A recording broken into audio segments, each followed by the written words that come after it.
Mr. Chair, we're now live. Thank you very much. Good afternoon, everyone. Due to the COVID-19 emergency declaration, this meeting of the General Government Committee is being held electronically and live streamed on the town's website. All members of council and town staff in attendance are participating by audio and video teleconference. For members of the public watching from home, please bear with us if we encounter any technical difficulties. I am now calling this meeting to order. Are there any disclosures of pecuniary interests?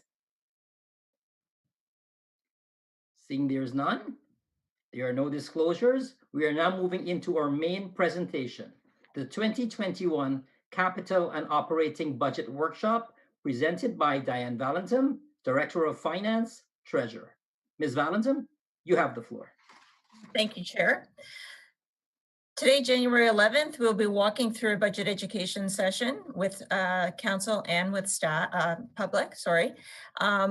This is a very comprehensive slide deck, as the capital budget was not done in the fall, which is typical. So we have a combined operating and capital presentation and education session for you. So I'll just walk through the agenda that we have proposed for today. We'll walk through the high level components of the budget and the timelines associated with the budget process. We will review the components of the operating budget and the high level impacts this year in the 2020 operating budget. And we'll take a short break and then move on to the capital budget. And again, we'll be identifying the items that feed into and shape the capital budget and provide a high level review of the items being proposed for the February 8th draft. So the process or timelines for the budget process here within the town of Ajax include the budget timetable that was presented to council on July 27th. We have a council list of items that are brought forward to staff by August 31st. Then through the months of September through December, staff and senior management take a thorough review of the capital items. We look at the capital projects submitted, the funding and the cash flows, as well as look at the operating programs, contracts, and levels of service. We're here today at the budget education session. Then we'll be providing the draft budget for public input of February 8th and council approval scheduled for February 22nd. And just to close the loop on this, that the financial statements are really what completes the whole process, and they come forward to council in June or July. So we will be bringing the financial statements for 2020 to council in June or July of this year. So the diagram, as you can note from the diagram, the process is really cyclical. As we move through the process and complete 1 year, the next year starts all over again. So what items do inform the budget? We look at development that's coming forward to the town, legislative requirements, council requests, master plans and strategies, the public input, risk mitigation measures, and of course, items brought forward by staff. So the operating budget is the annual operations of the town facility and services primarily funded through the property taxes and user fees. So this is the expenditures that cover the day-to-day costs of running the municipality. The operating budget framework is such that the province requires us to have a balanced budget where the expenditures and revenues are equal. This is often difficult to do, so a couple of ways that we look at managing how to balance the budget is to increase the revenue stream through items like property taxes or fees or grants, or we have to manage the expenses that are being brought forward by reducing costs of programs and services. An overview of the town budget, what's included in this budget includes the 8 departments that run the municipality, as listed in the bullets below, as well as the library operating grant. These things comprehensively make up the operating budget. As mentioned, the operating budget is money spent on day-to-day expenses of programs and services that we deliver to the municipality. These things include roads and sidewalk maintenance, including winter control, recreation, parks, trails, and waterfront maintenance, emergency services, library services, grass cutting and boulevard maintenance, bylaw and animal services and enforcement, as well as information technology. I'll now run through the process of how the taxes are calculated. So there's three main components to the tax calculation. It's the assessments that are provided or determined by MPAC, or the Municipal Property Assessment Corporation. The tax classes and ratios are determined by the region of Durham, the upper tier. And then the town determines the tax rates based on the taxes that need to be raised. Just for council and public's information, MPAC does reassessments on a quarter every 4 years. This is typically done every 4 years. Now, our last reassessment was done in 2016. And as part of those reassessments, the assessment decreases recognized by a property are recognized immediately. However, any increases in assessment are phased in over the 4-year period. So there was a scheduled reassessment for 2020. However, due to the pandemic, this was paused. So currently, the town really has no information as to when the next reassessment will take place or the time frame. Will it still be 3 years, or will it still be 4 years, or will they shorten it to 3 years? So for this budget that we're bringing forward, the 2021 assessments were maintained at the 2020 level, with the exception of growth-related assessments that have come online. So any new homes or businesses that have come online, renovations or improvements. So those would be the only changes being proposed by MPAC this year. So the municipal tax rate is calculated, and the next couple of slides will review how it's calculated. So it's the amount to be raised through taxation. So this is the operating expenditures less our non-revenue taxes. So our user fees and charges, payments in lieu and supplemental taxes, any grants we may receive, assessment growth, and reserve transfers into our operating budget. So these things are all reviewed annually by staff and looked at what areas that we can add in as non-tax revenue. And the result then is the amount that we need to be raised by taxation. So further, the amount to be raised by taxation is then divided by the total assessment that's provided by MPAC to provide us with a tax rate based on the various classes. So the tax rate times the property assessment that a property owner receives is how the property taxes are determined.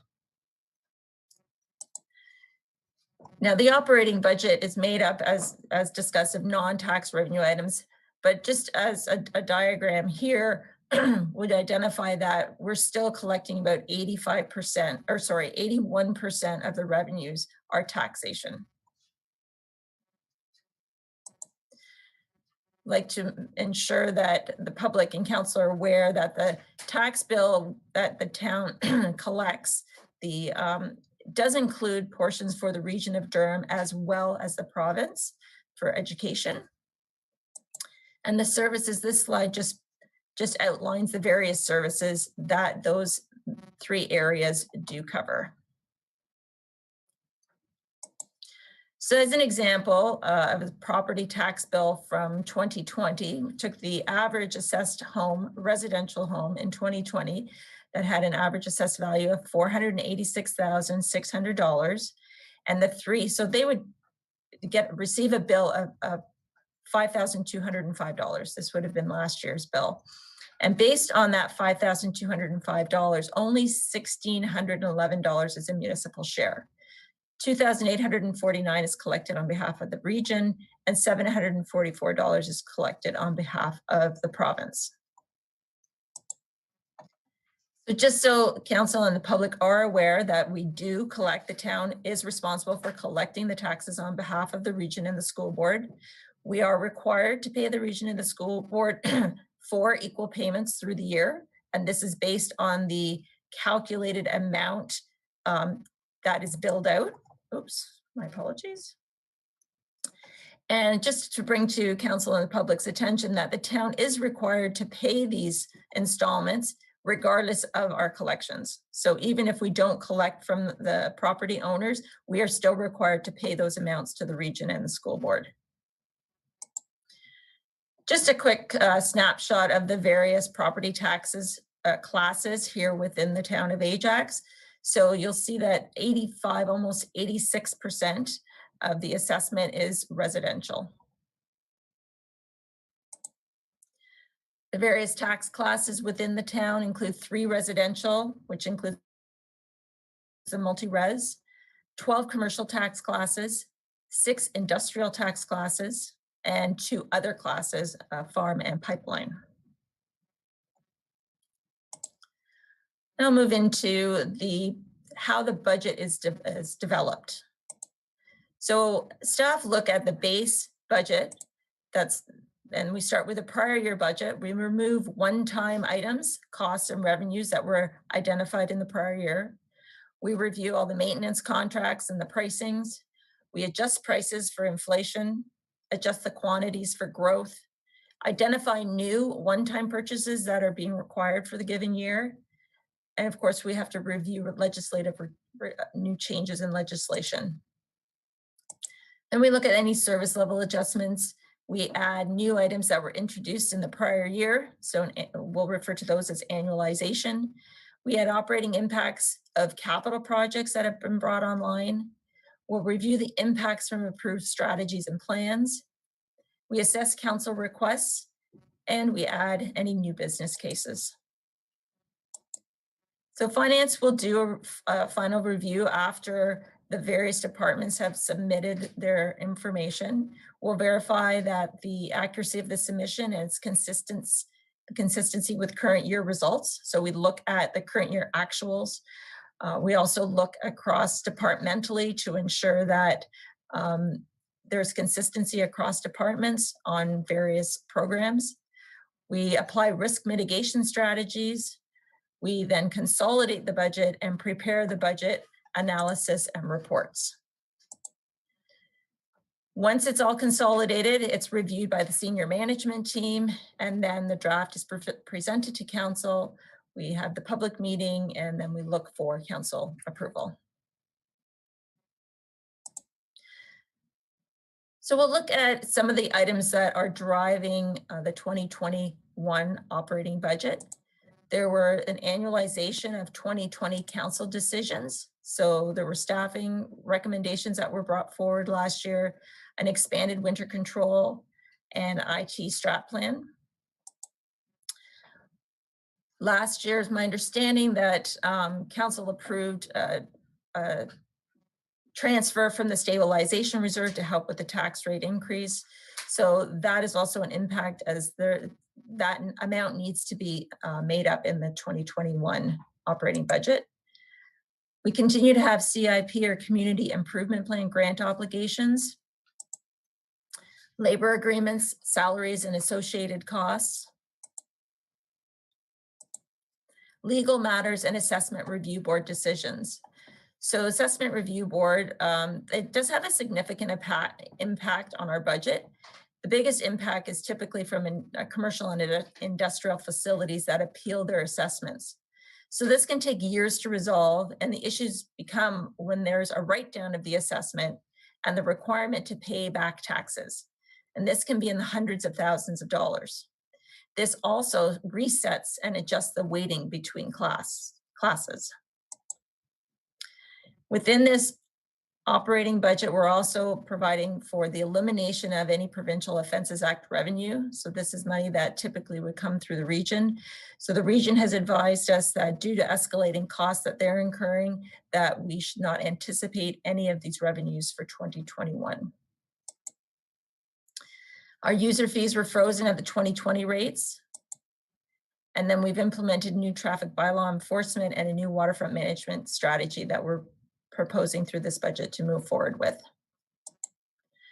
One of the good news stories in this operating budget is the lower hydro costs that we expect to be recognizing.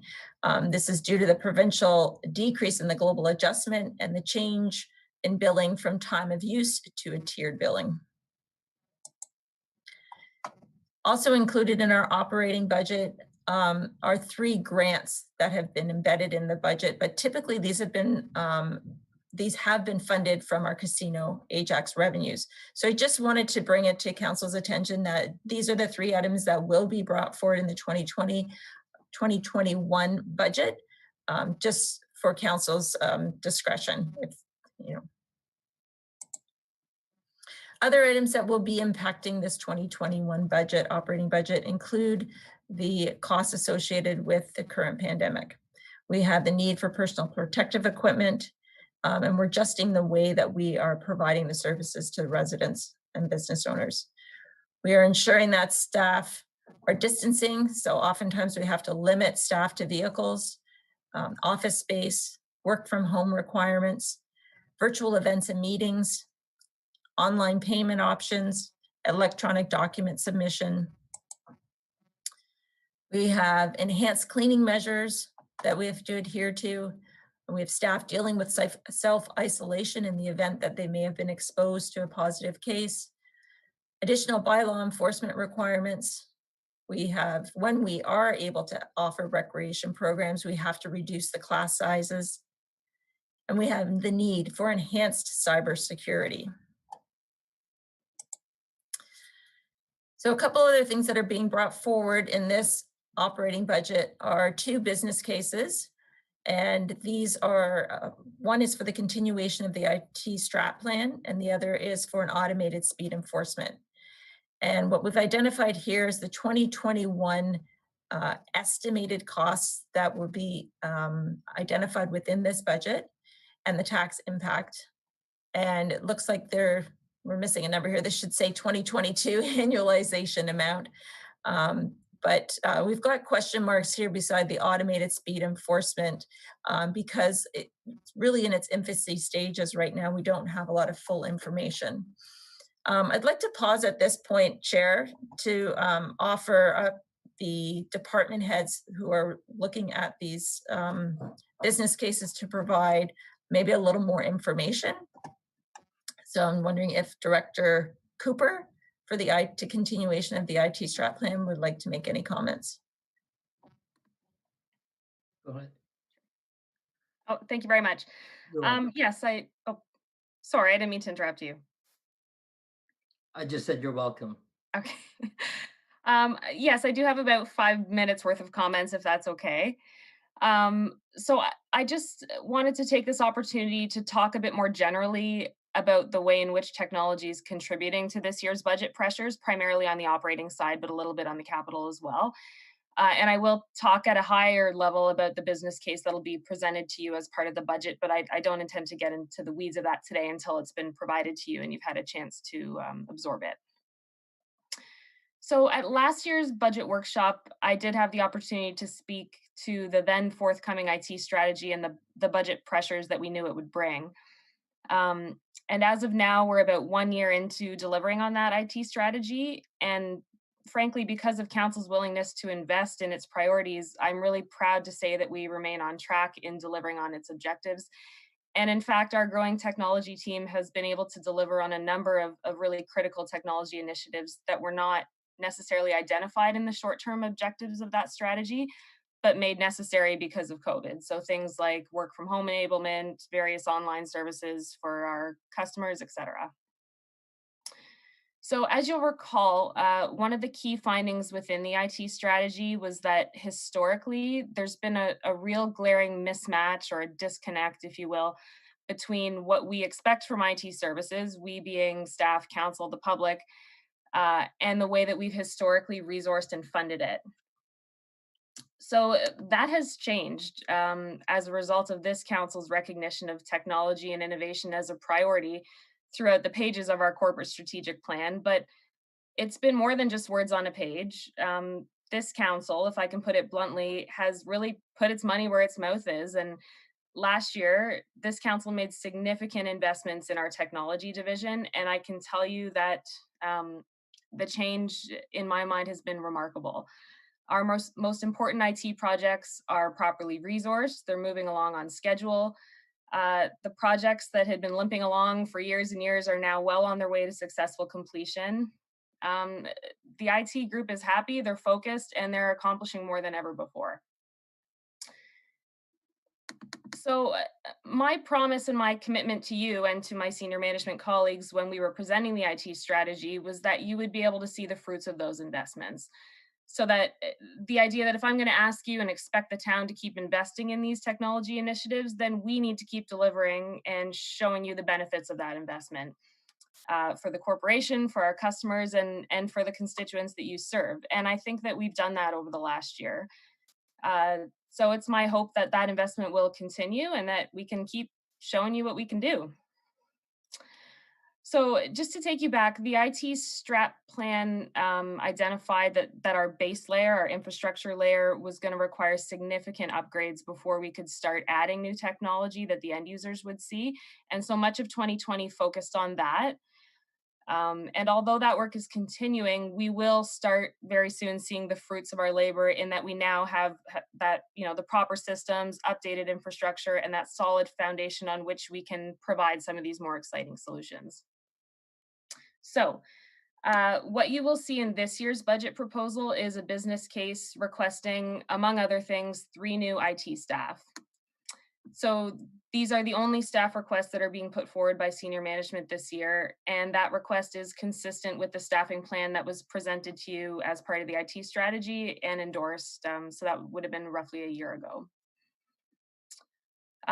When I addressed GGC last year at this workshop, we had talked about the fact that our IT cost pressures are rapidly shifting from the capital side to the operating side, and that trend continues. So you should be prepared to see a notably expanding IT operating budget as a result of that.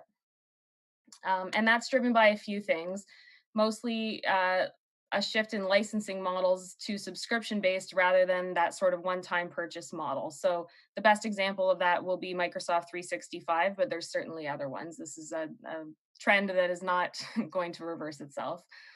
And then as we transition to the cloud, we start to use more managed services. These are all pressures on the operating side that are they're diminishing on the capital side and moving to operating.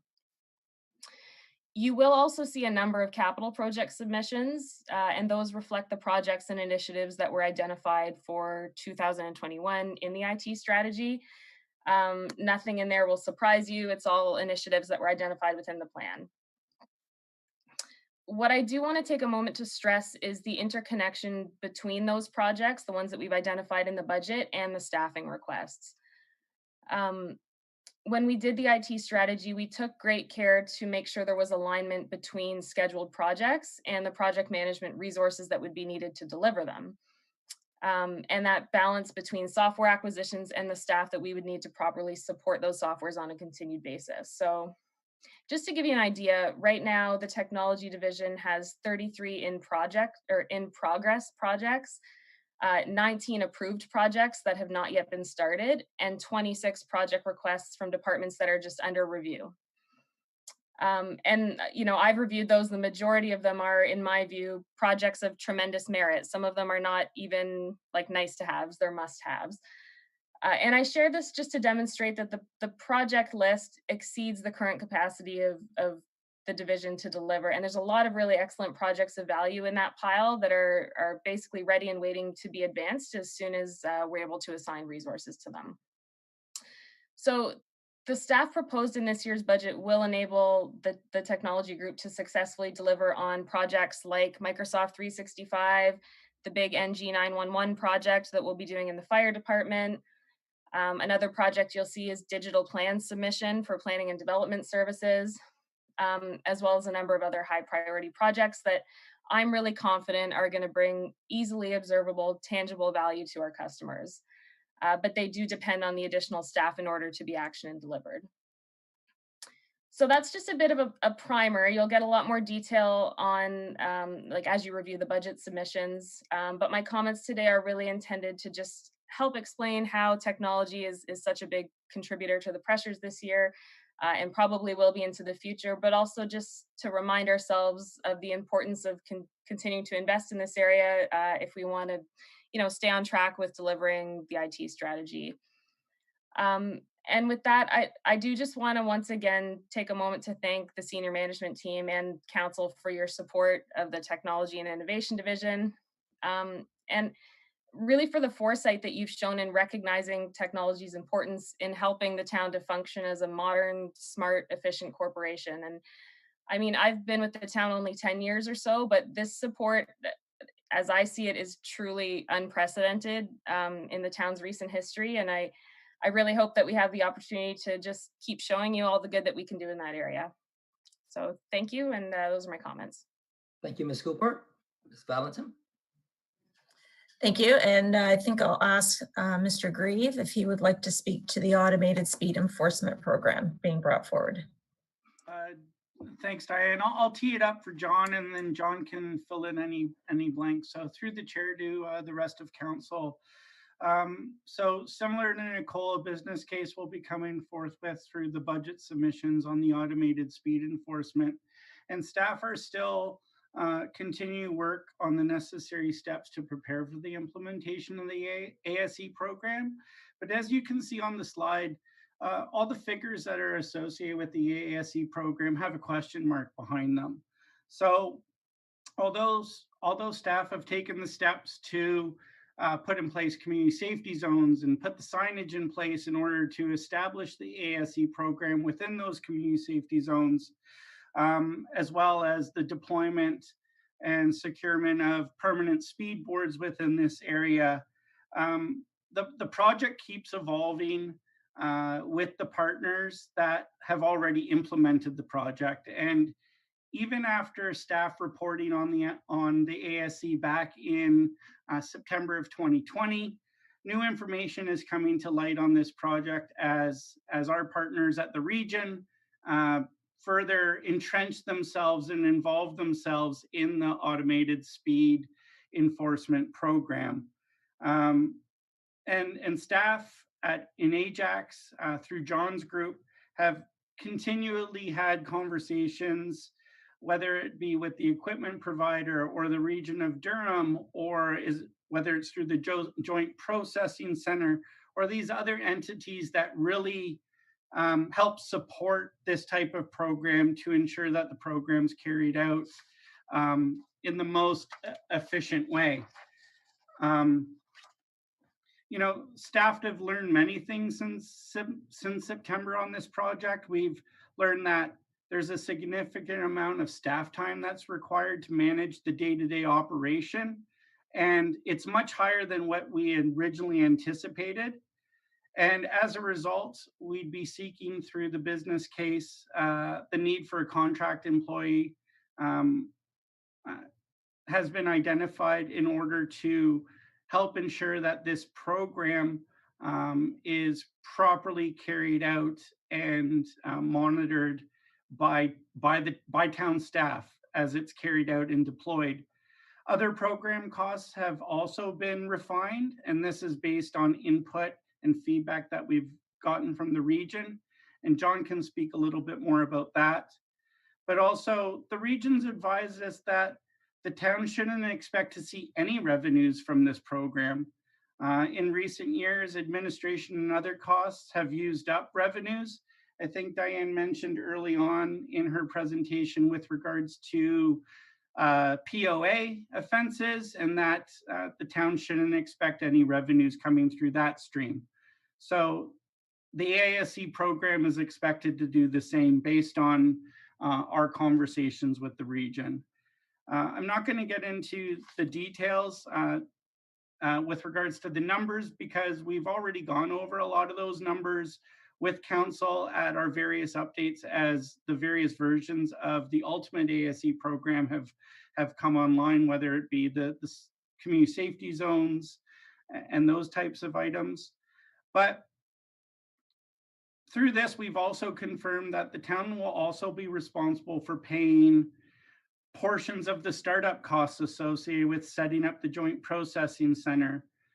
We've come to understand that currently this cost is estimated around $84,000. It's a one-time cost, and that the town would receive a rebate in the future should additional municipalities initiate their own ASE program. Also, other elements around the financial impacts.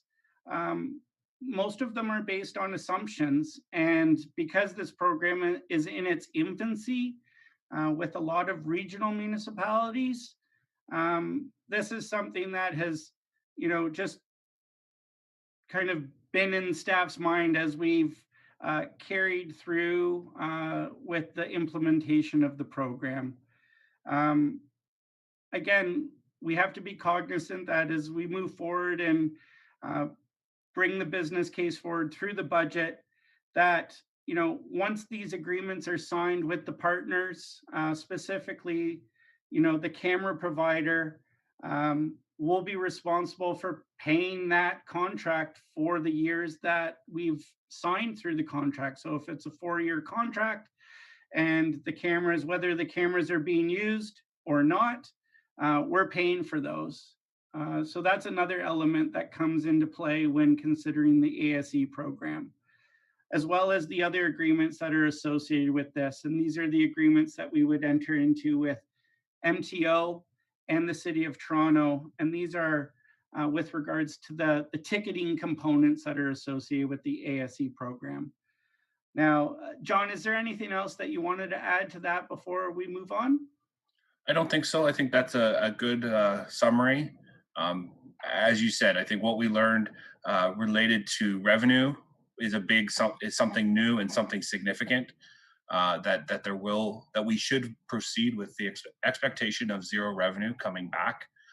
So yes, the costs associated with the program we've refined and lowered, but with the fact of zero revenue coming back, that's the impact you're seeing in this proposal here today.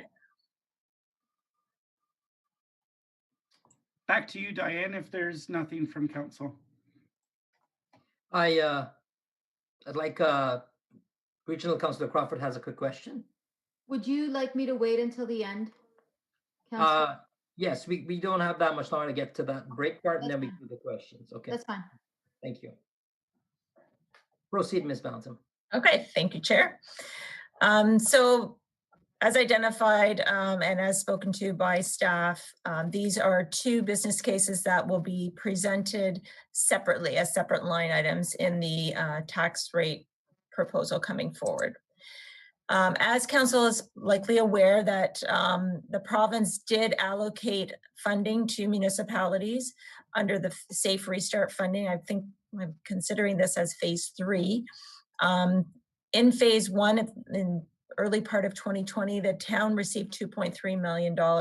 So right now the province has allocated $991,000 to the town of Ajax to help with our 2021 offset lost revenues or additional expenditure requirements. So we do know that we will have an impact from the Casino Ajax closure, as it's in lockdown and not able to open at this point.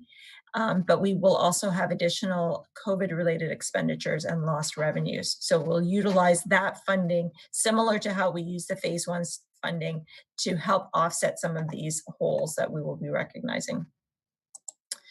So just as summary, the table identifies the major drivers of the 2021 tax rate increase. Of the top two sections, 2.2, so we have 3.15, which is really non-discretionary, with perhaps the exception of the stabilization reserve transfer in. The two business cases which were spoken to you about are identified as separate line items, which gives us a total municipal share increase of 4.02%. However, if we move forward into the full tax bill, as I'd shown earlier, that it also contains components of the region of Durham and the province of Ontario, the blended rate is approximately 2.35%. This amounts to about $122 annual increase on the average residential tax bill and approximately $64 to $65 on the municipal share. That is my presentation, Chair. I'm happy to take any questions. Thank you very much for that. I have 3 questions. First one from Regional Councillor Marilyn Crawford. Thank you. I am curious about the automated speed enforcement presentation, and I'm kind of surprised that staff thought that you would actually make money at this. This has never been a project that has ever been associated with making money. This is about changing behavior. The region was very specific about that when they began this project. It is costly, and but it is not about making money on this, even though every resident that I've talked to says it's a cash grab. It really isn't. So I'm confused about why that would be an issue. Well, it's an issue because it costs money. The other question was, you said we would be paying for the contract whether we use the cameras or not. Why would we not be using the cameras? Through the chair to Councillor Crawford, all I was pointing out was as soon as we sign that contract, we're obligated to pay for the cameras, whether they're at the op center waiting to be set up or not. So I was just trying to emphasize the point that once we sign those contracts, we're obligated to pay for that infrastructure. And the cost of that per day is $98? I can answer that through the chair to Regional Councillor Crawford. Cost per camera is $95 per day. And the agreement that we signed with the camera provider is a 4-year agreement. So it's more so we're recognizing that this isn't a type of program that you say, let's try for a year, and then if it doesn't work, we'll stop the program. You can do that, but you'll continue to have the camera costs associated with it for 4 years. You could turn them off and not issue any more tickets, but you would have the camera costs. And then just to answer your question related to revenue, in September when we presented to council, yes, I agree, we never proposed it be a revenue generating type of program, but we felt it was much closer to revenue neutral, given the anticipated revenue related to ticketing. It's that the response from the region or the direction from the region that there will be zero revenue makes this a potential cost or a net negative program of much greater scale, I guess, is what we're highlighting today. Okay, thank you. Thank you, Regional Councillor Crawford, and thank you, Mr. Grieve and Ms. Romanowski. The next on the floor would be Councillor Tyler Moore. Thank you, Chair. Thank you, Director Valentin, for your presentation. Just for clarity, on page 16 of your presentation, it shows that 81% on the 2020 operating revenue by source, 81% are, do you see that there? I should have done this a better way. Sorry. Okay. Just looking at this chart. So I thought that 81% showed from property tax. Yes. That source was from property tax. So I thought, great, because I knew it to be, we all knew it to be higher. And then when we look at page 21, on that page, as I scroll, it says residential is 85.6, so call it 86%. So this is a question that we all get asked, or at least that we present to residents often, saying we're trying to get that number down by bringing in new commercial investments such as Amazon and all the other ones we're speaking of.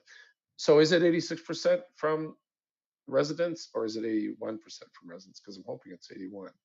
So both of these slides actually show a slightly different things. So this is a property taxes collected by class, and the other one was the percentage of revenues collected of the full operating budget. So this is the percentage. So if we look at all the different property classes within the town, we're collecting the revenue from 86% of that is residential.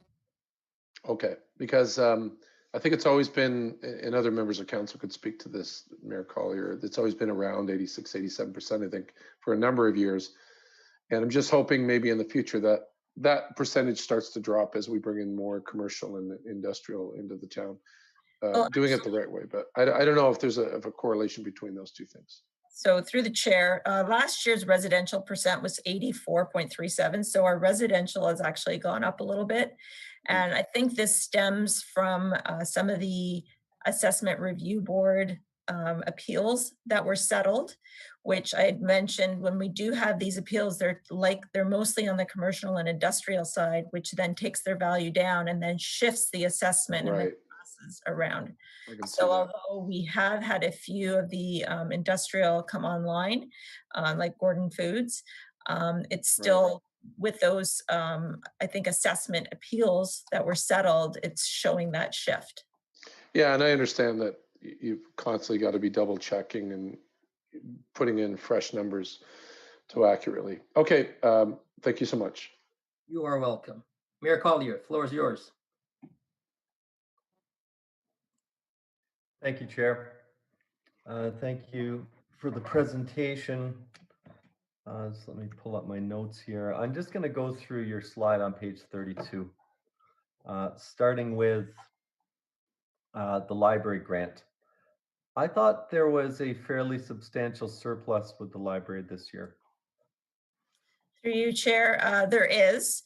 What we're proposing, so last year with the library grant, there was roughly $363,000 of surplus that was utilized to reduce the grant. So that in essence has identified a hole that now needs to be filled. So what we're proposing with this increase, this is kind of a step. We're going to fill that hole back up over 3 years with part of the surplus that they're going to be recognized, but there also is a slight increase in the requirements of their budget as well. And perhaps the CEO of the library, Sarah, may speak to that.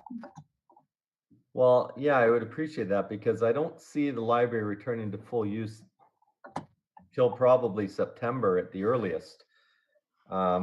To have an increase in the library budget, I'm not sure where that would come from or why that would be warranted.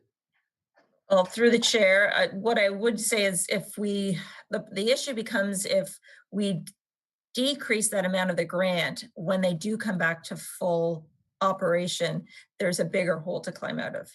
So we're trying to maintain and trying to work within the allocated budget right now. But if the CAO would like to jump on and provide any details.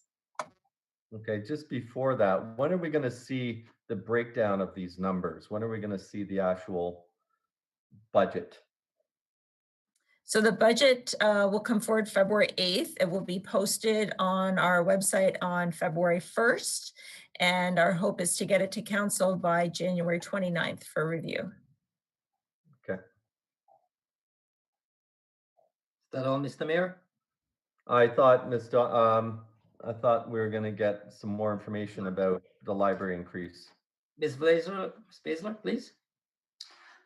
Thank you. Through the chair, the library increase is predominantly driven by a small staffing increase, which is contractual, as well as the library board has approved a fine-free commitment where we anticipate a decrease of approximately $50,000 in revenues from fines. And as the treasurer has pointed out, it is crucial that our funding model doesn't put us in a position where we have a hole to make up in 2022.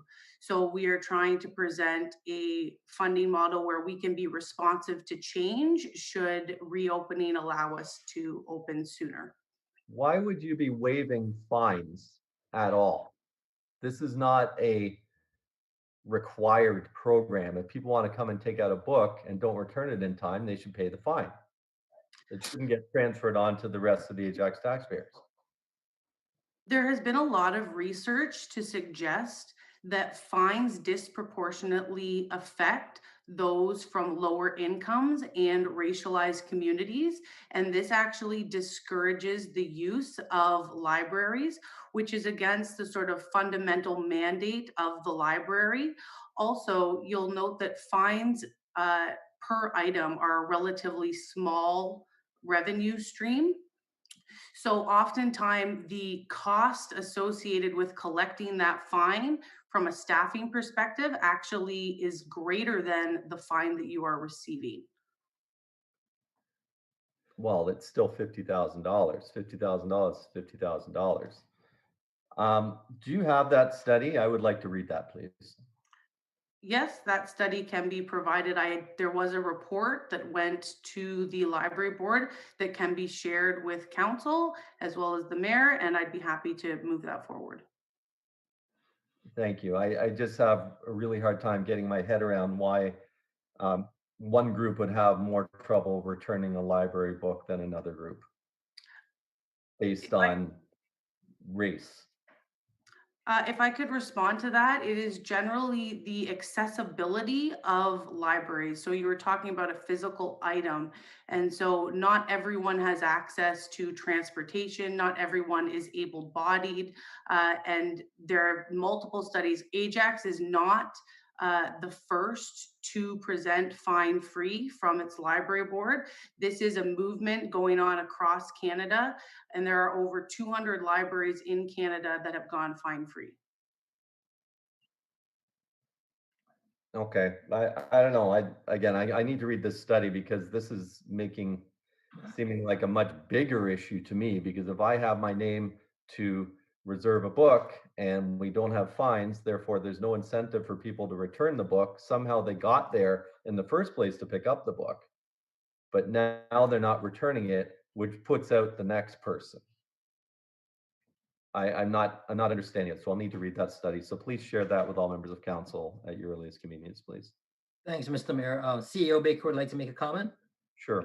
I think I'm going to ask CEO Vassler to clarify, because when I was asking questions about this, she did clarify to me that the fines have been waived, but if somebody does not, people have a set amount of time to actually return the item, and if they don't, then they're charged the full cost of the item. Isn't that true?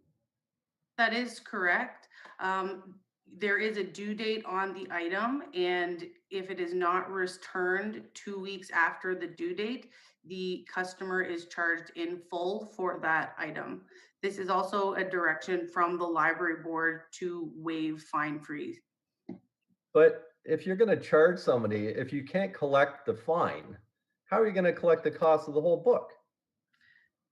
We do have a mechanism in place to collect large overdue accounts. We also will we will waive that charge when the item is returned. So it is not, this is to mitigate asset loss. It is not to penalize somebody who is unable to return their materials. Okay, well, I would like to read that before we get to the budget meeting, please. Happy to share. Thank you. Thank you. I'd like to move on, Diane, to the stabilization reserve transfer. And I know this was before you arrived here at the town. We made the decision to use the stabilization reserve last year based on information provided to us by finance that we had over a $744,000 surplus. And so that was supposed to automatically fill that hole with the surplus based on the financial sustainability plan. Then that surplus came in lower. I'm wondering why we're seeing the full amount that we use, the 744, put in as a base budget increase, please. Through the chair. So there are two components to that stabilization reserve transfer. So the one component is to put back the funds in the stabilization reserve. So, and my understanding with the surplus last year, that was about half of the requirement that came forward. So that has been partially replenished. But the other piece is the amount that was to be raised by taxation last year was reduced by the reserve transfer. So that is the hole that we need to now come out of, because we don't have that reserve transfer again. So now that value, that number has to be added back to the funds to be raised through taxation. And I think part of the logic was we were looking at a number of different ways for non-tax revenue, sustainable non-tax revenue, that we were hoping was going to fill that hole, and this was, of course, pre-COVID. Okay, I'll come back to that. The investment income. The investment income is marginally higher, but I've been asking for probably a decade that we look at other forms of investments for our reserves. What was our average rate of return last year on our reserves, please? Through the chair, I don't have that at my disposal. I know that obviously with the pandemic coming on board, the bank rates went down, and our interest that we would have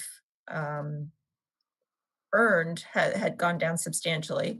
I'll see So if I wait a minute, is this a reduction? Because I looked at this No. being in brackets as additional investment income. Through the chair. So you're correct. This is an increase. So the amount that was identified in prior budgets was $981,000 that was allocated as a revenue coming into the budget, and then anything over and above was transferred to the reserves. Mhm. So we exceeded that value considerably. 197,000. So right now, we're taking up the value of the interest to be more in line with what we're anticipating, with nothing, proposing to send nothing to the reserves. So knowing that interest rates, I think prime is what, 0.25% now, Bank of Canada prime? So that means we're going to receive zero in interest on, is it safe to say that the bulk of our reserves are sitting in GICs and banks? If not all? I think, I don't believe we have GICs. I think it's all in our bank accounts, but we have an agreement with our banking, our financial institution, that it provides us with different levels of return based on the value that's in those accounts. Okay, so it's a high interest savings account. So other than our promissory notes with a lexicon, the entirety of our reserves are sitting in a bank account. Correct. Okay.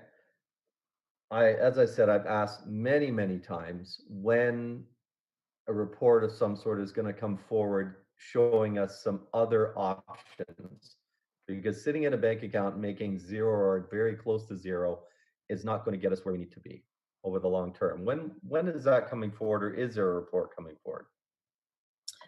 Through the chair, at this point, I don't have a timeline identified for you, unfortunately. I've jumped in, got my feet wet, and been entrenched in budgets and year end and the pandemic. So I have done some research on the investment realm.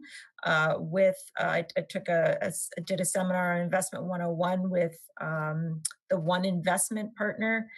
So this is something that I will look forward to doing some more of in the new year. I was going to ask that. Are we eligible for the One Investment program?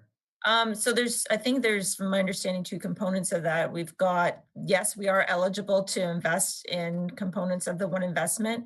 As far as the prudent investor, that's still something that I need to do a little more investigating on.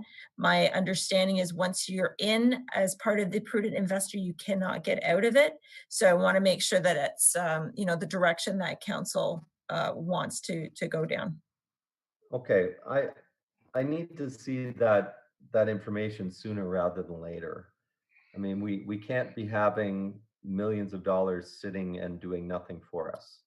That's a disservice to the taxpayers, especially when we're looking at bringing in a tax increase, when there are other options. And to give you an example, I mean, I made close to 40% last year.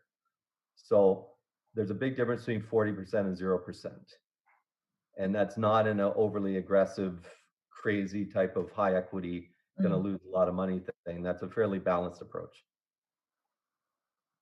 So we really, really need to, I've been talking about it for at least a decade. And this is not directed to you because you are not the director. I know you're new, but this is something we can't keep sitting on. And this is the same at the region, and the region at least is in the other program.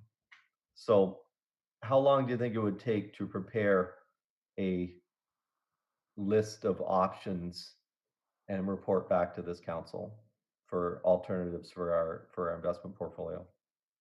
Through the chair, unfortunately, I don't think I can give you a timeline right now. I don't know what qualified staff I have to really, I know the region has a portfolio and they have individuals that specialize in that area. I'm not sure that I have that expertise here in-house.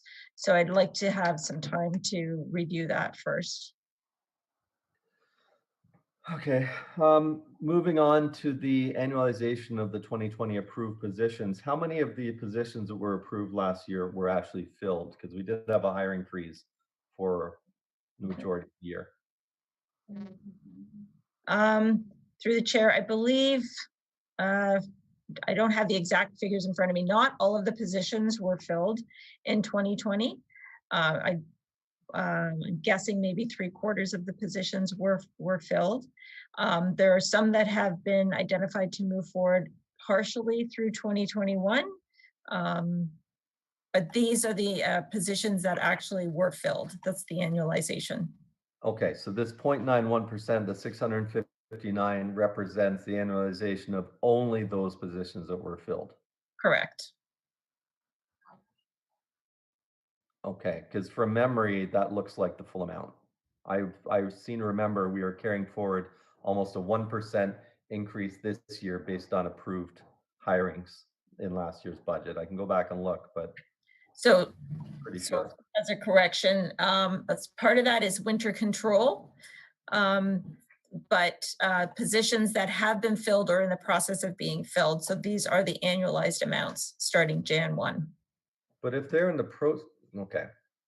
So you're anticipating those that aren't already filled will be filled immediately. I would not agree based on we're in lockdown right now. And it's going to take several months, I think, to get things back up and running again. Would you agree with that? Like, I don't want to annualize positions that aren't filled yet, especially if they're going to be filled partway through this year and annualization is not even going to be used. It's just going to create surplus. Well, through the chair, we are in the process of filling the remaining positions. There are 4 that are not filled that we'll move forward with throughout 2020, which were not annualized. They were budgeted at the time that we anticipate to bring them online. But there's significant amount of work that through this COVID that is still being required, and additional work on top of that as well. Mm-hmm. Would it be an issue or problem to provide council with a list of the positions and which ones were filled last year for prior to budget on February 8th or 7th, 8th? Through you, Mr. Chair. Actually, I did have the manager of HR send me an email with that information. I can't find it right now. I've been looking for it, but we can definitely send that to members of council for their review. Please, thank you, CO Baker. And finally, the annual increase in reserve allocations, that's just the standard increment from the financial sustainability plan? Through you, Chair, yes, that's, I think, 25% of our growth. Okay, so we have the assessment growth of 1.7, and then we're using 25% of that as well. 1.2 is our assessment growth here. Oh, I'm just looking up. It says assessment growth 1.289 million, 1.77%. Right. Okay, but then the annual increase is 106,000 and 0.15%. That's not 20%, 25% of assessment growth. Oh, the assessment, this is just the dollar value, the sorry. Sorry, I'm just getting some feedback from my staff members. So that target amount was done earlier in the year before we got our final numbers. The 106,000? Correct. Okay, what is, are we I know we're in a deficit position, but I understand for 2020 that we're no longer in a deficit position. Where do we stand now? So through the chair, I don't have those exact figures right now. There's a lot of invoices that are still coming forward.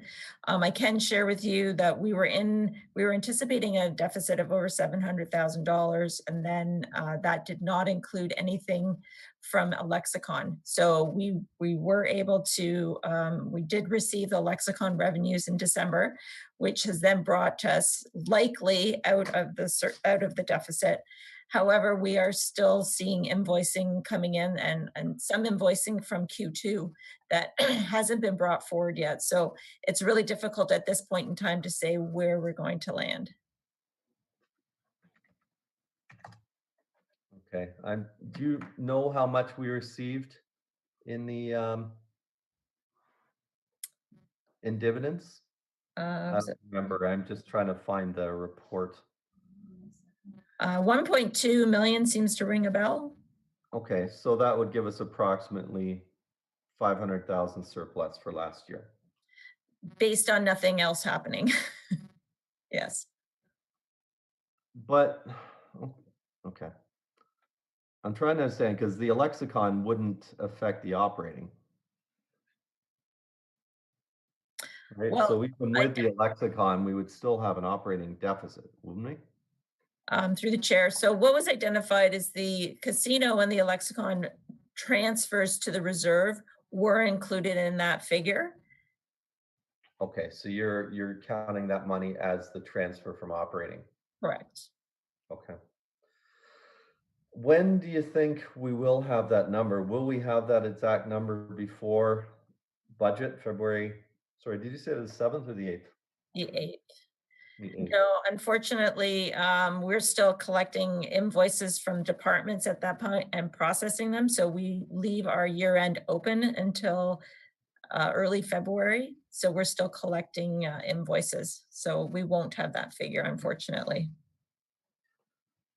I know at the start of your presentation, you had the budget timeline, but I would feel a lot more comfortable knowing those numbers before budget. We've already done pre-approval of some of our capital.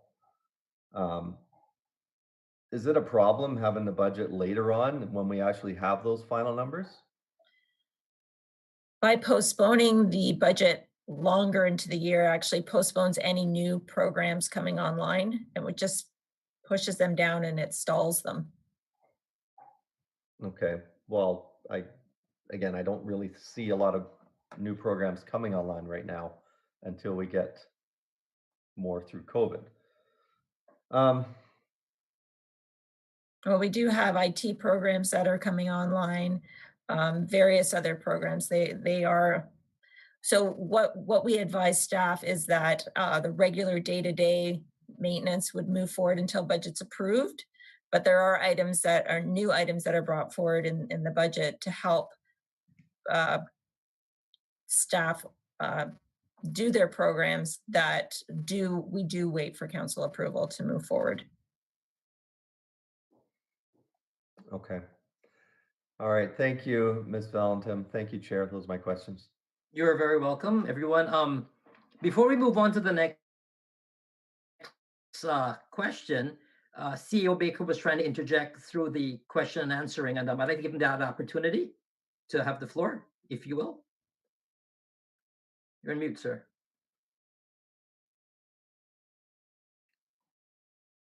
It was to answer one of the questions that the mayor was asking, but it was answered. Thank you. Okay, you're very welcome. Okay, so the next question will come from Councillor Bauer. You have the floor. Thank you, Chair. I just have a couple of questions. Thank you, Director Valentin. Great presentation. So I think you already said it, but I just want to confirm that the values you put forward on slide 26 for Impact Ajax, Durham Community Fund and Hospital Grant, we are not committed to those amounts, correct? Through the chair, they're built into the budget right now. I don't believe they still have to get budget approval. Okay. But we have discretion as to what those dollar amounts would be. Is that right? Yes. Okay. And then just following up on what Councillor Tyler Moran said about the 81% taxation revenues, So, and I'm sorry I didn't look at last year's numbers, but I know we have that new position that is focusing on non-tax revenue. So did this percentage change at all? Like, have we made a dent in non-tax revenue? Through the chair. So the the revenue from taxation is about the same as last year.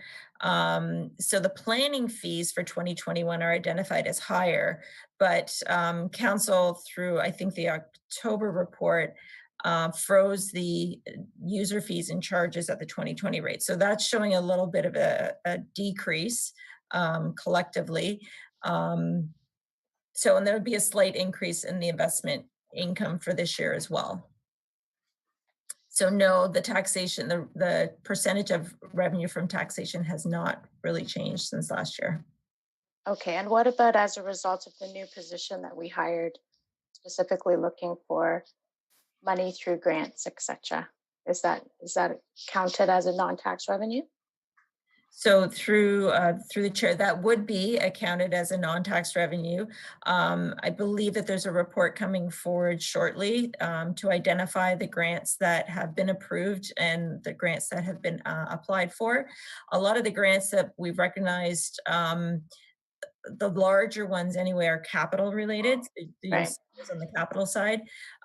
Some of the operating ones that are impact,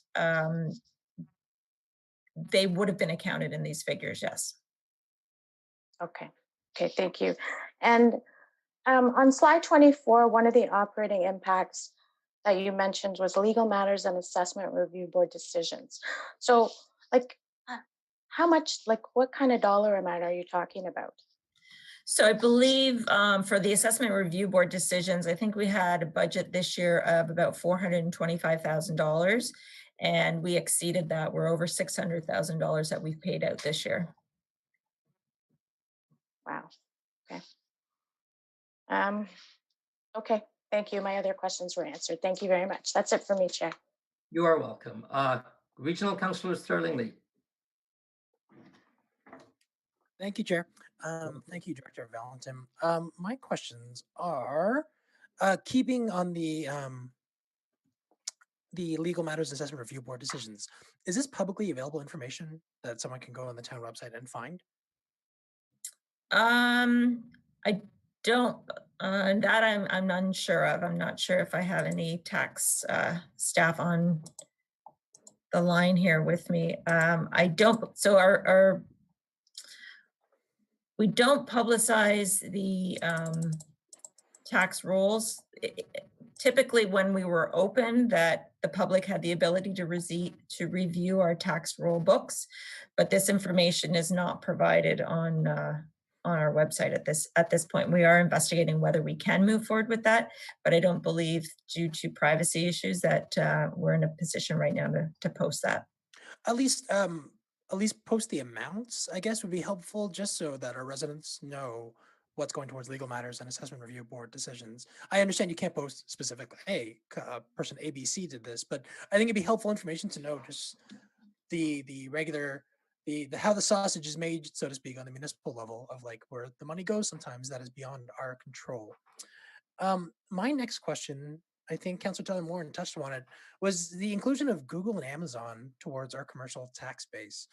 What is that? What is the impact of an Amazon? You know, like, we're touting 1,000 jobs, which is amazing, without a doubt. But are they making a huge dent into the property tax burden of our residents? So Amazon, so through you, Chair, Amazon has not been brought online yet, so that won't actually come on. We'll be lucky if we get it on for 2022. So what happens is, once they are occupied, MPAC has to go through and do an assessment, and we get our tax roll, our final tax rolls, in November for the following year. So I'm not sure if we'll be able to, by the time construction is completed and MPAC has a chance to review it, if it will be put on the assessment roll for next year. Likely taxes will be collected as a supplemental tax, but whether they're included at that point, it's hard to say. But I'm sure we kind of estimate of what the impact would be. Would it be a full percentage point off the residential tax burden, or do we know, just like in terms of just the money coming in? Like, it's just I think it'd be beneficial for the residents to know, yeah, Amazon's coming in and this is exactly how much, or Gordon Foods, for example, if that has been posted or not. I just think we have these large companies coming in, which is amazing. We're fulfilling our mandate of economic development. But I also just want to show the residents exactly what these companies contribute towards easing their own personal residential tax burdens. Through the chair. So I know some information.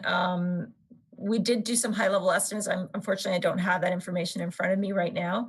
The Gordon Foods has been included in our new assessment for 2021.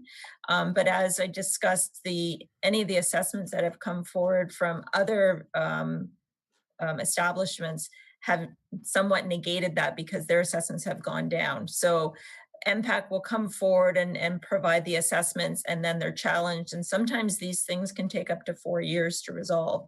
So that's why the amount that we paid out this year included amounts that would have been impacted from several years ago. Okay, I understand that. My last question is, so we have our 2021, so slide 15. You don't have to go to it, but it's the pie chart with our operating revenue by source, taxation revenues, user fees, and it's all percentages.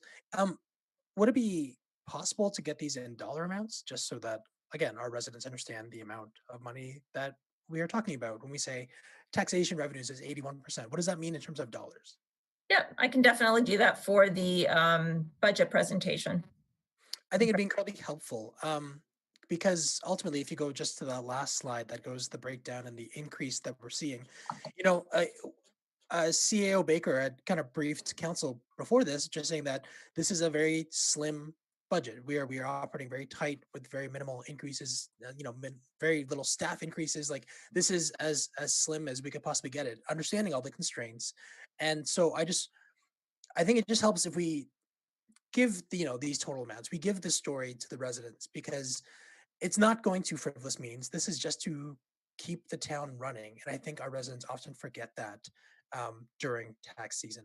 I understand, listen, 4.02% is a lot of money. It's a lot of money for anyone, but we are all absolutely doing our best to ensure that this money is kept as tight as possible.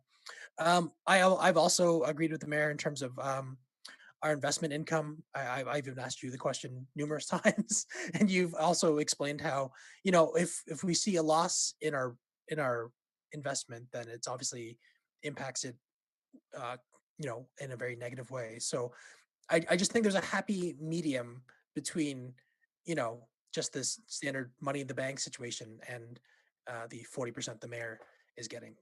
I'm at a 10% myself. Maybe we can get towards that number, would be great. So I'll leave it at that. And thank you, Chair, for the questions. You are very welcome. Are we back to Ms. Valentin right now? No other questions? Any other questions? No? Okay. So then perhaps, Chair, at this time we may take a break. Wonderful. So I'd like to call for a break right now. It'll be in 5 minutes. It is now 2:13. We'll reconvene at 2:18. Let's say 2:20 to be safe. Thank you, Chair. Okay.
Mr. Chair, we are live again. Thank you very much. Good afternoon again, everyone. We have just completed our operational part of the budget, and we'll come back now to Ms. Valentin to continue with the capital part of the budget. Ms. Valentin, you have the floor. Thank you, Chair. Thank you, Councillor Khan. So yes, the other component of our budget that we have at the municipality is the capital component. So these are one-time projects, mainly infrastructure with studies and also information technology that we identify as part of this capital budget. We'll look at how the capital budget is funded here in the town of Ajax. So we have four components. We have the reserves, which include the general levy or budget allocations, revenues such as the Casino Ajax revenues, a lexicon, and then additional investment income over and above what has typically been the $980,000, any surplus donations or grants that go into these reserves. We have reserve funds. So these are specific reserves. For the one we have is development charges, where we collect subdivider contributions upon development. And another reserve fund is our federal gas tax, which is a grant fund that we receive from through AMO. The capital projects can be funded from debenture, although there is nothing identified currently in this current budget or forecast, debenture funded. And then we also look to external revenues. So our capital budget, we actually allocate the projects into 9 specific categories, and they're outlined in the slide deck here. So this is how, when we bring forward the capital project or the capital budget in February, we will identify the projects underneath these specific categories. So considerations that staff use in determining the capital budget that's brought forward to council. We look at the current strategic plan, the asset management plan, council's list of priority items. We look at the various roads and the priorities that are required based on information we've gathered through our pavement management system. We look at mitigating any risks within the municipality. So we want to decrease our liability and increase safety to our residents. We look at the receipt of confirmed or potential grant funding opportunities, growth-related projects, any legislative requirements that are coming forward, synergies with other organizations. So we want to ensure that we're working with the region of developers, that we can, for instance, build a road at the same time that the region is requiring to do their works. And then we also have to take into consideration any funding constraints. Back in December of 2020, Finance brought forward a financial sustainability plan update, phase 1 of our update.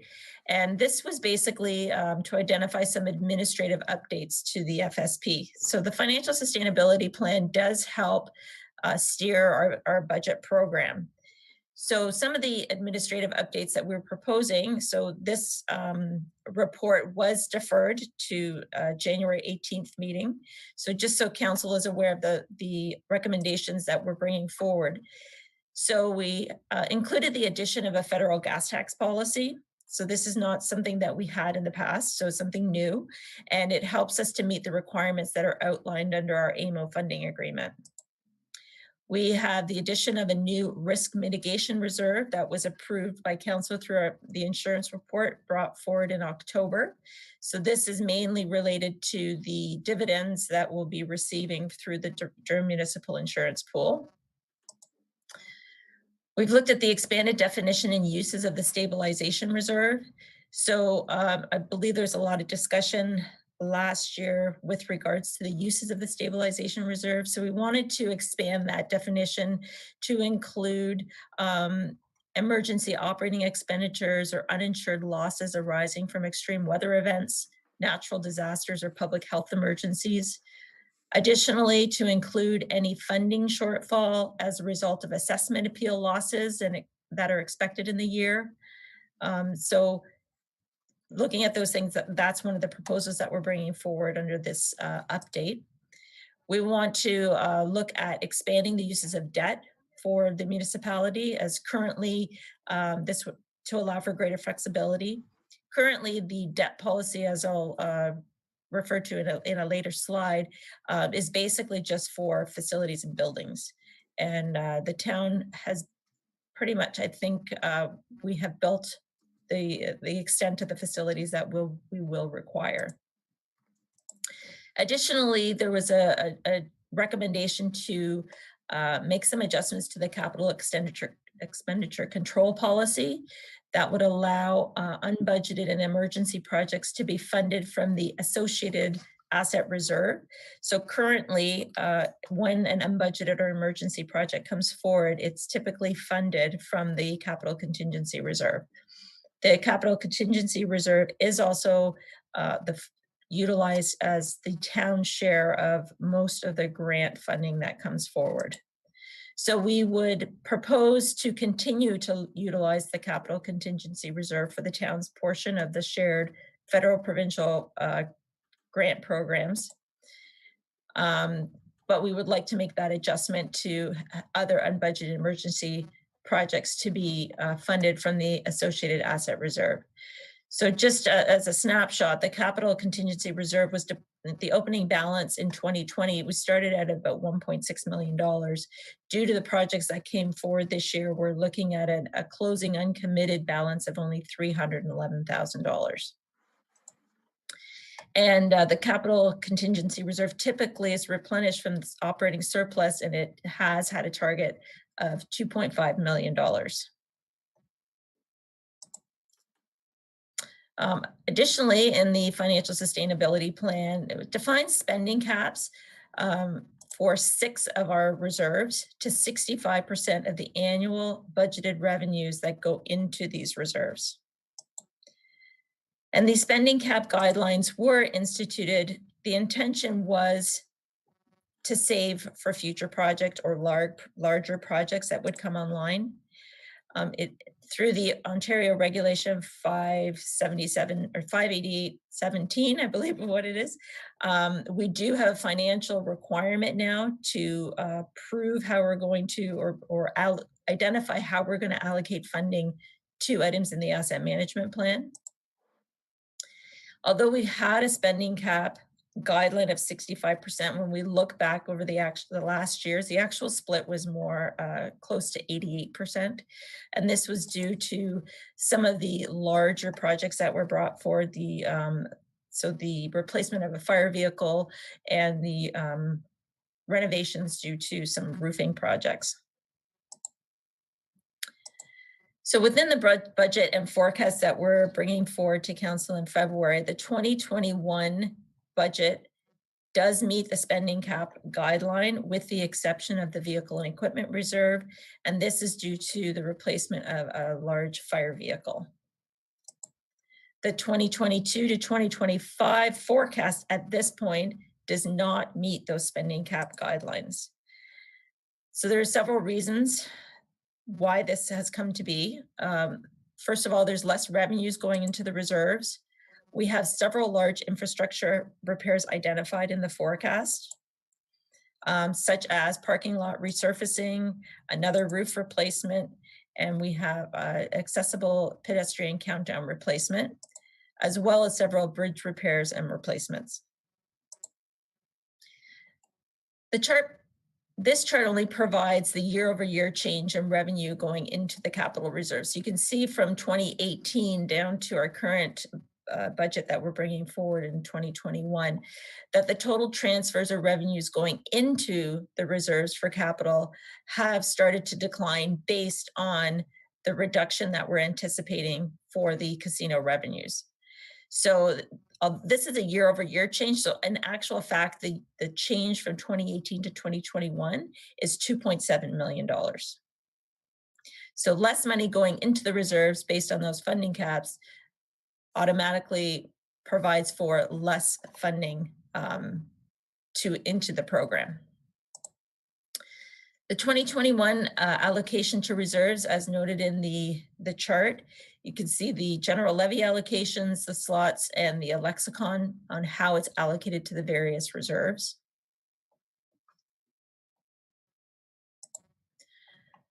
The current long-term debt policy relates to the debt that the town currently has on its books. So the purpose has been that the construction, expansion, or major repurposing of buildings, that the term is up to 15 years, and it specifies the amounts, total amounts to be used on the debt. So currently, this is a 2021 value of long-term debt that the town currently holds. So you'll see that we've got debentures for the Operations Center, the various phases of the Audley Recreation Center, the municipal building, and the fire headquarters.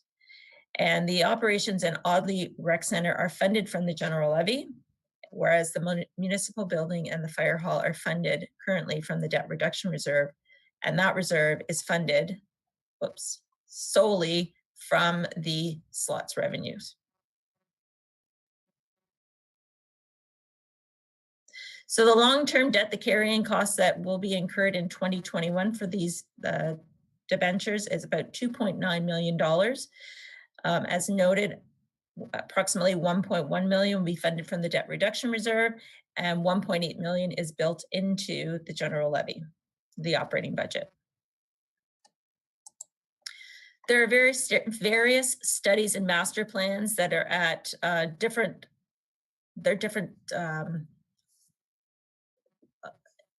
levels right now. So some of them have been completed, such as the information technology strategy that is being phased in over a few years. We're looking forward to other master plans and studies coming online. We're currently in the midst of doing the asset management plan, and we have an accommodation strategy that we're moving forward with. So most of these studies and master plans will have an operating impact moving forward. So just wanted to bring council and public's attention to the various studies and master plans that the staff at the town are working on. An additional impact to our budget this year has to do with the community improvement plan program that was in place and the medallion development. So we have started paying our tax incentive amounts back to Medallion for the buildings A and B, but we are aware that there are the other buildings C and D are moving forward. And so we just wanted to make council aware of the costs that will be coming forward. Also, what will be causing pressure on our capital program is the requirement under the asset management plan. So this basically includes the items of the entire life cycle of a physical and infrastructure asset. The timelines associated with that asset management plan started back in February of 2019. Regulation 588-17, which was approved by the province on December 2017.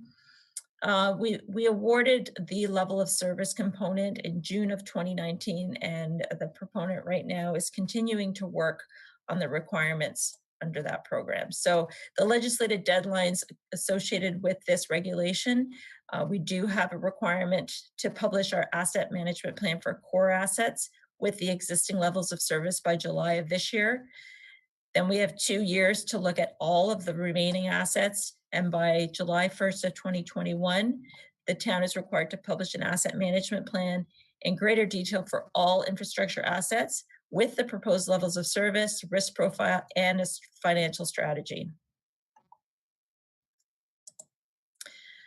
So the draft capital budget for 2021 that will be brought forward or proposing to bring forward includes $19.9 million worth of projects.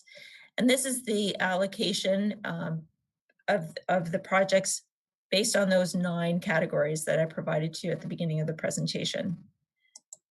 Graphically, 4 of those categories account for 89% of the capital budget, most of that being allocated towards the roads network. And then of the remaining 5 categories, 11% of the budget is allocated to those areas. The funding that's being brought forward in this 2021 capital budget includes $6.7 million from our capital reserves, $5.8 million from federal gas tax funding, $4.1 million from development charges, 2.1 million from recoveries or others. That includes grants. Sorry, no, the grants is down below. Recoveries and others would be with other organizations such as the region or subdividers contributions. The 2021 budget funding by capital reserves, you can see for 2021 that all of these reserves, we did meet the spending cap guideline with the exception of the vehicle equipment reserve. Graphically, I just wanted to provide council with a snapshot of what this graph looks like over the 5-year, the budget and the 4-year forecast moving forward.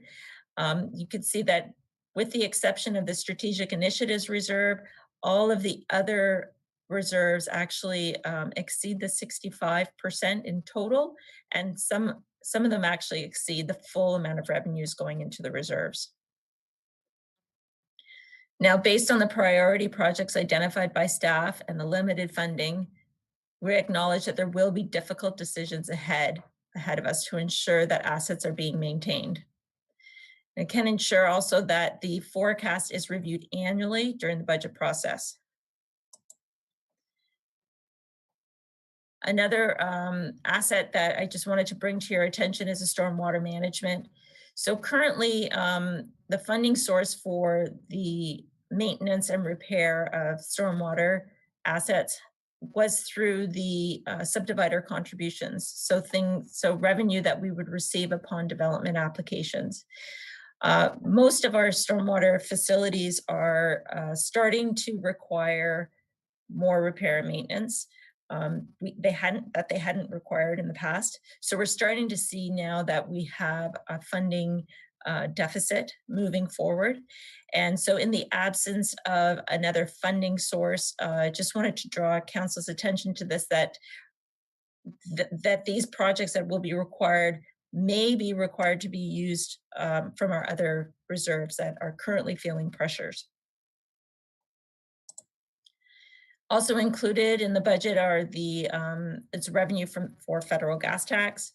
There are 17 eligible categories under the AMO agreement, the funding agreement. Some of them don't pertain to the town of Ajax, to our municipality, but the 8 identified in the top part of this table are the ones that have been that are currently being used or have been used in the past. And we have areas of future use identified in the bottom of the table. For 2021, we are expecting to receive $3.8 million. And again, under the funding agreement, this funding can only be used for the rehabilitation of or new capital assets as defined under GAAP or generally accepted accounting principles, or for capacity building.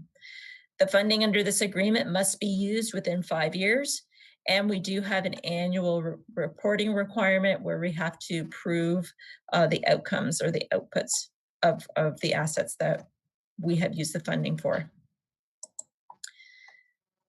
So in the 2021 the 2021, we're identifying $5.8 million of federal gas tax revenues to be utilized on the various projects, the bulk of it being used for local roads and resurfacing.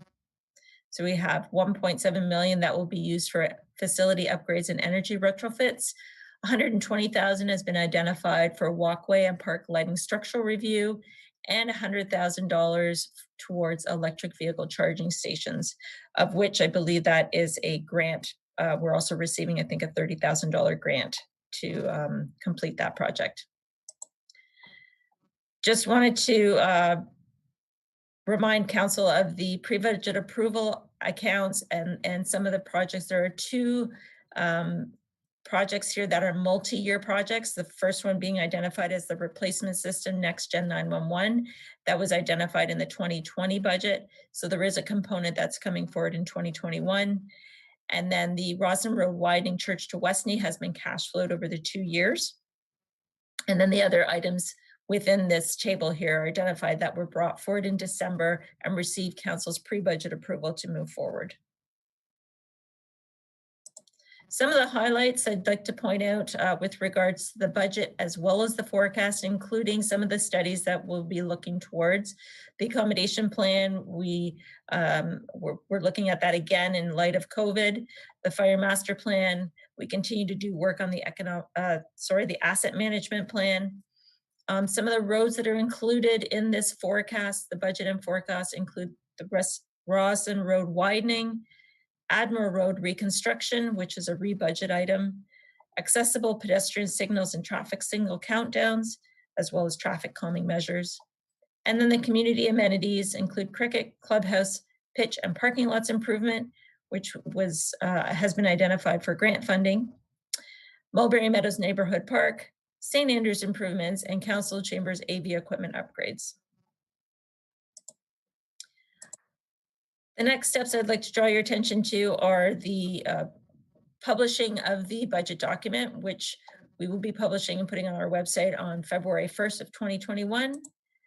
And again, just reiterate that council should look to receive that a little bit in advance of it going public. Budget deliberations will be February 8th, and we're hoping that council will be able to approve the budget on February 22nd. Any questions and comments from the public can be sent to finance@ajax.ca.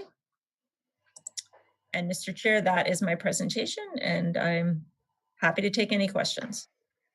Thank you, Ms. Valentin. Very, very well done. Very detailed. I have questions. My first question will come from Councillor Tyler Morin. Mr. Tyler Morin, you have the floor. Thank you, Chair.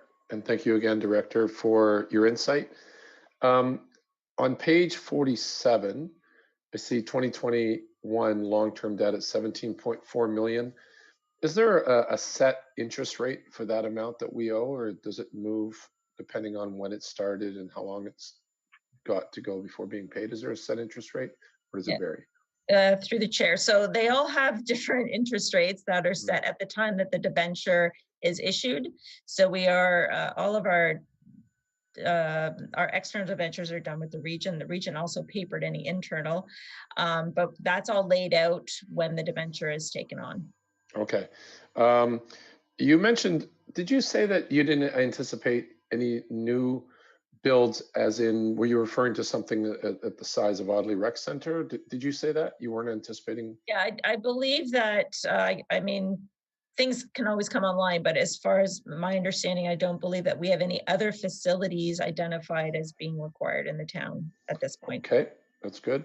And then on page 48, just quickly, I see municipal building fire headquarters. So in the next 30 months-ish, that debt will be gone, which is good, correct? For those yes. two, it's $1,086,000. And at that point, I guess a hard question to answer, but I was wondering, if we could accelerate the operations center, because it'll be about the same that we put out for those two. I guess it's something you don't have to answer that. I suppose it's a difficult question because you wouldn't know what it's like in 2023 and the challenges we have at that time. Sorry, I answered my own question there. And one last really quick question. Charging stations for $100,000. How well do those get used? Are they busy right now? Are they something that our residents are using often? I see them around town. I haven't been able to buy a $150,000 Tesla, but I'd like to. What are your thoughts on that? Does anybody know, anybody on staff, if they're used a lot? Through the chair, I would defer to any other staff members. I'm not sure. Maybe, I don't know if operations is on board, Mr. Chair. I don't know. I can actually speak to that. I know the facilities that we do have on board, primarily at the McLean Community Center in particular, it is used, I would say, from time to time. I know that we do also see within sort of the retail and commercial sector, where I don't know about others, but I do see them more increasingly being used. And we know in the coming years, based on various announcements from a lot of car manufacturers, that over time they are going to be converting a large portion of their vehicles to electric. So in part, it is building infrastructure for what we anticipate to be future demand. And I know that's part of the reason that these programs are coming on board is to ensure that that infrastructure is being built with the anticipation that there will be increasing usage. We do, I should say, when we do build these infrastructure, as far as the charging stations go, we do have software that we are purchasing so that we can generate reports to determine usage. So if that is a question that council would like to have, we can get usage reports from the existing charging stations that we do have. It is something that we will continue to monitor. And as we look to introduce new charging stations within our facilities, I think the information will be more useful and more important. But okay, thank you. Did I cut you off? I'm sorry, Director, if I did. I was just going to say it's $100,000, and I'm definitely for the future and moving things along. But we're in a tough spot this year because of the pandemic. I'm just wondering if the timing of that investment,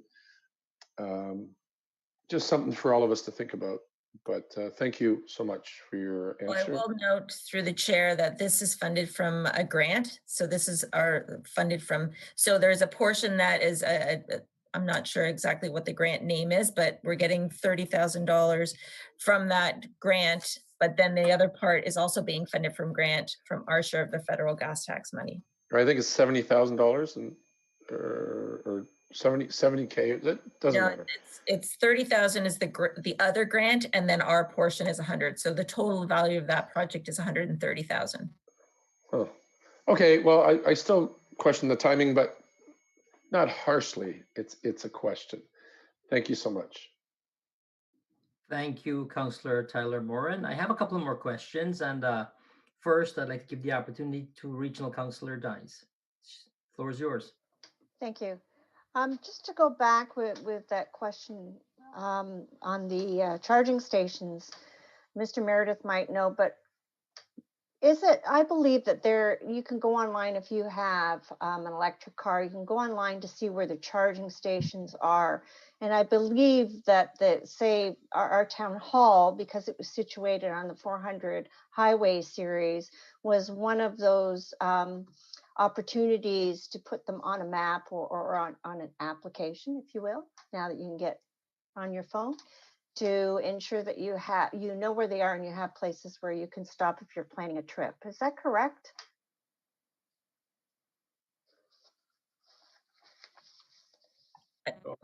Here.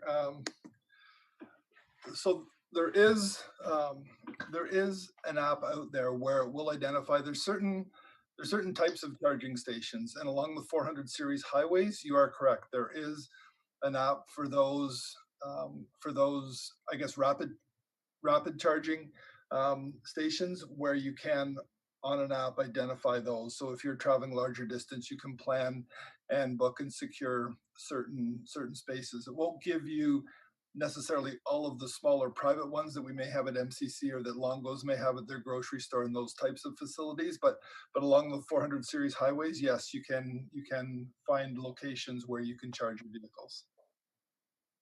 Thank you, Mr. Meredith.